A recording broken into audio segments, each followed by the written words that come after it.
You're watching Next Pitch, the student athlete playbook for parents raising tomorrow's athletes. Hi, my name's Anthony Leveritz, host of the Next Pitch podcast, and I am joined by mental performance coach and business owner Hannah Huesman of Mental Sweat. Thank you so much for joining me, Hannah. This has been a blast so far. Hey, thanks for having me. Episode 3, yeah? Yeah, this is our third one and 18-part series. I don't know who came. I came up with the 18 parts, but I don't know why 18 either. But anyway, we're discussing all sorts of mental performance, training your brain, both for athletics and the business world.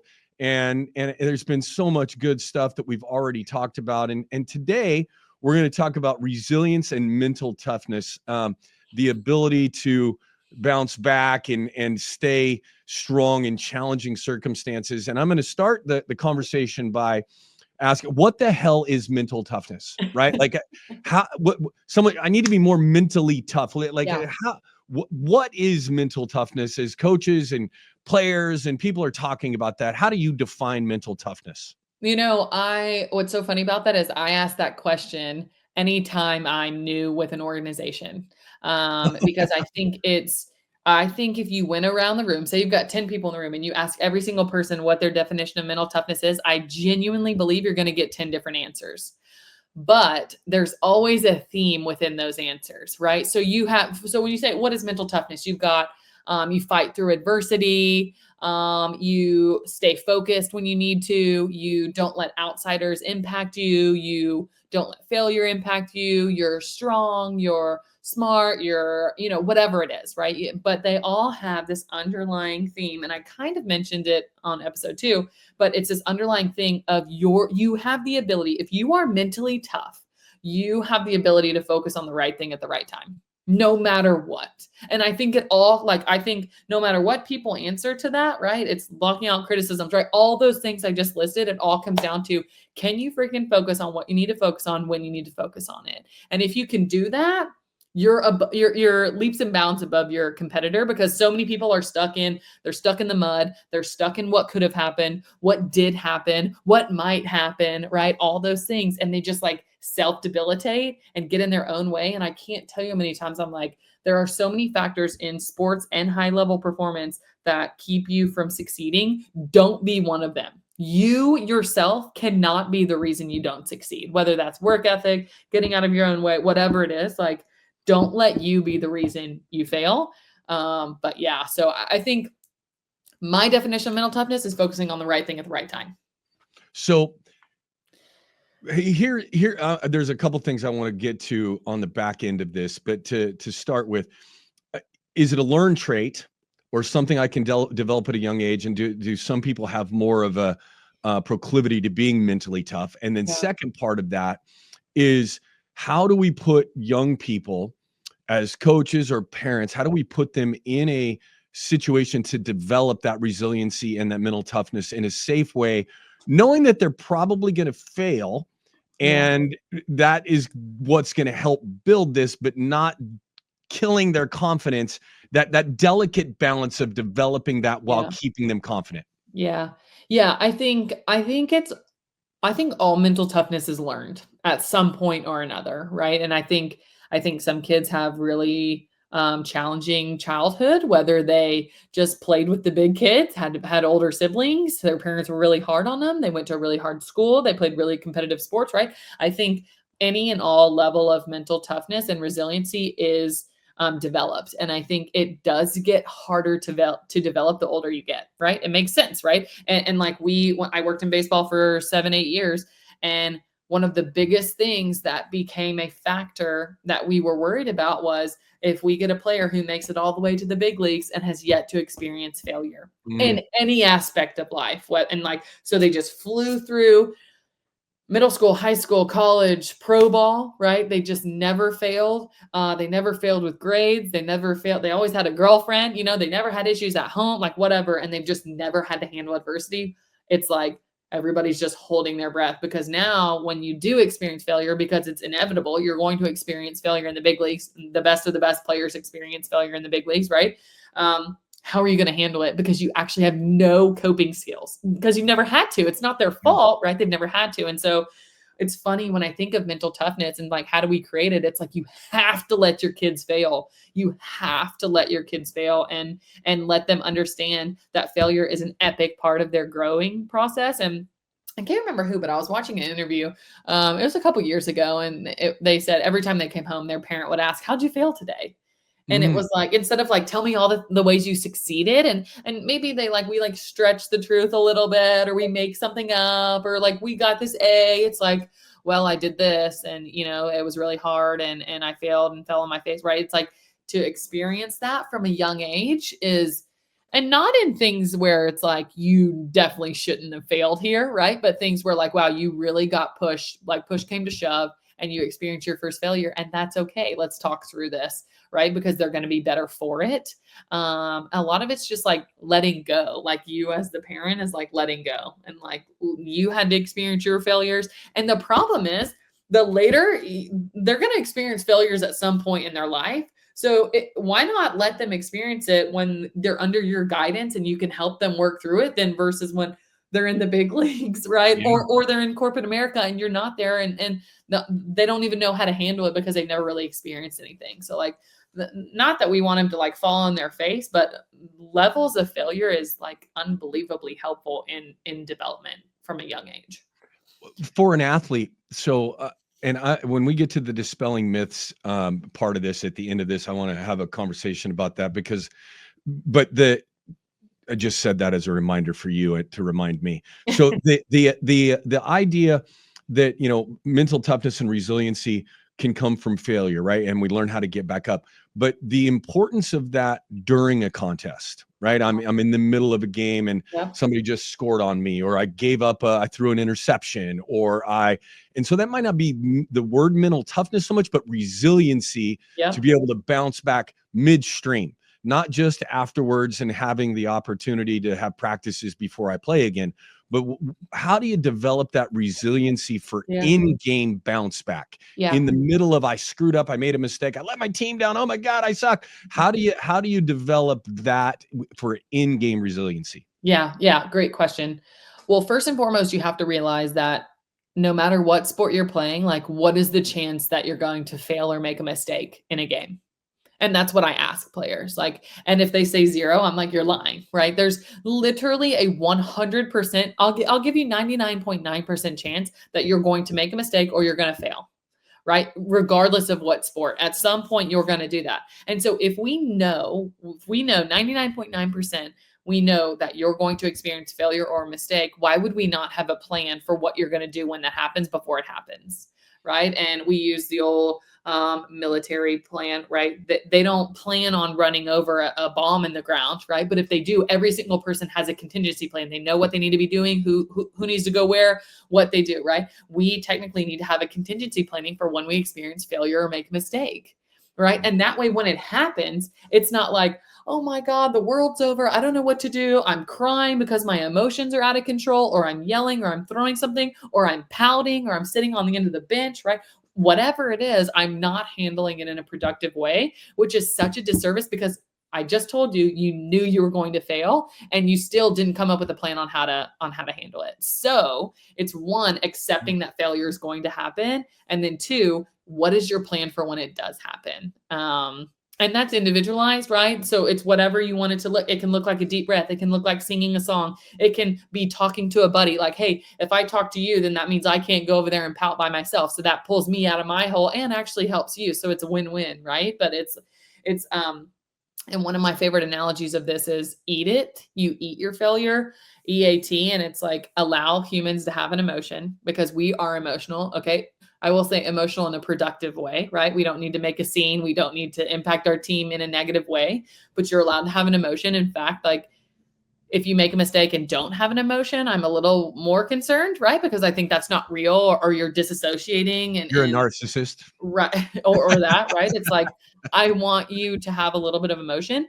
And A is, do you need to make an adjustment or not? So it's an adjust. Do I need to make an adjustment, or is it hats off? You just won that one, but I'm not going to change anything. And then the T is throw it away. Then it's throw it away. But I think a lot of times we make a mistake and we're like, okay, just forget about it. Just forget about it. But like, we haven't processed it. We haven't made an adjustment. So then potentially we're either kind of superficially not really going through it, or we're not allowing ourselves to adjust. Therefore, we're going to make the same mistake again. And now we're really digging deep. So I think having that eat it process, or whatever process you want, just helps you have that short-term memory, right? That everybody talks about. We want to have short-term memory. Great. Again, how do you do that? And so I think if you prepare for failure also, and then you experience it, you're going to be like, yeah, I knew that was going to happen. Like, think about that. Even that alone can decrease the stress and anxiety of a failure. You might not even fail or make a mistake because you were prepared for the failure or the mistake. Like, that's how powerful it can potentially be. And you don't want to overlook that either. So understand failure is going to happen and mistakes are going to happen, and just know what you're going to do when it does. And I think athletes don't want to think about failure, right? Especially Yeah. high achieving athletes. It's really hard to think about, I'm about to throw an interception, or I'm going to miss a free throw, or whatever it is that you're doing. But being able to, what you're saying is being able to think about it enough to have a plan for it when it happens is going to help you be more successful the next time you're in that situation. Absolutely. Okay. 100%. All right, let's transition to the business world here. So I know business leaders want their people to be resilient, be mentally tough. But if I'm sitting in a room in corporate America and someone comes into me and says, all right, today we're going to talk about mental toughness and resiliency, I'm sitting in the back of the room or in the front of the room, think, what the hell is mental toughness have to do with me in my workplace? I know it. How do you approach that? What is the skill set or the requirement that this company is hiring you to come in and do to teach that is translatable to these people? Yeah. Well, I think that's a very fair assessment. And I think that's why I don't come in like mental toughness, right? I think when it comes to the corporate world, I think the things people can really relate to is emotional regulation, right? Like, we all have emotions. And we all are pretty bad at taking care of ourselves. And we all experience some kind of stress or failure. So it's like taking that, like, those three skills, like those three categories impact all of us. And so it's like, if you can handle your emotions better, if you can learn how to handle failure better, and you can potentially work on your confidence or your overall well-being, wouldn't you want to do that? And they're like, well, yeah. So that's a whole lot better than that. But I think you just have to understand, like, everybody's stress. And so if we start talking about, hey, your mental toughness, practicing mental toughness can actually help you handle stress better. It can help your emotional reactions better, right? All of those things. I think that's where you really start to impact people and make it relatable, because it's not this like Donkey Kong bang on your chest warrior thing, right? It's simply just having a better understanding of yourself and how you respond to all the situations, especially the challenging ones that are thrown at you. So I don't want to say, there's the time and a place where an employee needs to go to their supervisor and say, hey, I'm being abused, or this isn't right. Yeah. That's not the situation we're talking about. Totally. But there is for the employee that's like, I'm overreacting. I'm constantly upset. Little things are bothering me in the workplace. What is that? I'm sending emails before I should have sent them back to somebody. Oh no, I wish I could unsend that. What is that training of creating that workplace resilience so that not in that severe situation? I want to make sure that that's very clear. If you're being abused, you should go 100%. immediately, right? 100%. But in it day to day, I'm finding myself just bothered all the time by things. What is that training like for you in that environment? Yeah, I think that's what we call practicing mindfulness. Okay. And that's when a stimulus happens. And when a stimulus occurs, we have a reaction or a response to that stimulus. But the time in between the stimulus and the response is the most powerful time that we have. And that's the power of a pause, right? That's when somebody cuts you off, your stimulus, and you respond in a way that you probably aren't proud of, right? Or something happens at work, or you get an email and somebody CC'd your boss and you just want to be like, oh, you had to CC my boss on that, whatever it is. But when you practice mindfulness, which is basically just your ability to pay attention to your thoughts in that heat of the moment, right? In the present moment without judgment, right? It's like, so when somebody cuts me off, the first thing I think now is like, I know exactly what I want to do to that person and what I want to say to that person, but I'm not even going to let it bother me because I'm so in tune with that moment in between instead of going straight to the reaction. And so, but again, just like in regular sports where you wouldn't wait till the heat of the moment to practice it, you can't do that in the workplace either. Like that's the thing about mental performance is if you're doing it well, you're practicing it throughout your day. You are practicing it on your drive to work. You're practicing it while you're washing the dishes. You're practicing it while you're playing with your kids and you're in the present moment and like feeling emotions and understanding how your brain works and learning yourself. But it really does come down to something happens. I'm going to give myself the time to respond versus react. And then I'm going to respond in a way that's productive. And that doesn't make me have to backtrack, right? And do all these other things. So if I were to tell people in the workforce who are dealing with stress or failure or idiots all day long, right? Whatever it is, right? It's how do you control that power of pause? And also, how do you make sure to protect your own sanity? And because if you're angry, the only person who can control or make you angry is technically you. Like, think about it. Like, you are the one who let people really sink into your soul, right? You can let things bounce off of you if you have more control. But if you're constantly mad and constantly frustrated and constantly annoyed, like that wears you down. And that's like quality of life, right? Not even just quality of performance, but quality of life too. And that's where it's like, hey, you need to start paying attention of that time in between the stimulus and the response and how you're going to start controlling that better and enjoying more. And I mean, I have that conversation more times than you could even imagine, right? But it's people haven't experienced or understand how to cope. And you don't have to feel that way because the easy way is to be pissed off and annoyed and point the finger and rip the email and flip the bird, whatever we want to do, right? The harder, more challenging way is to compose yourself, understand the situation, respond in a way you would be proud of responding, and then not letting it impact you. That's hard. That takes work. That takes time. That takes patience. And that's not easy. So I love that respond, don't react. yeah. That's a great thought process for that. I worked for one of the smartest guys that ever coached college basketball when I was a young coach, a guy named Gordy James. And when I was getting ready to take over a program, he just told me it's really important that people know what you stand for, right? That can be a really, really long list. Yeah. But it's also important that people know that what you won't stand for. And I think this is translatable to what you're talking about. But that list needs to be super short. Yeah. Like one or two things, because if you won't stand for anything, you're going to be pissed all the time. Yeah. So you have to really decide what it is that's really going to make you angry. And I think as both as a leader and as someone that might be in a lower level in your current organization, making that decision and having a plan for that can make your life so much better because nobody just wants to be angry all the time.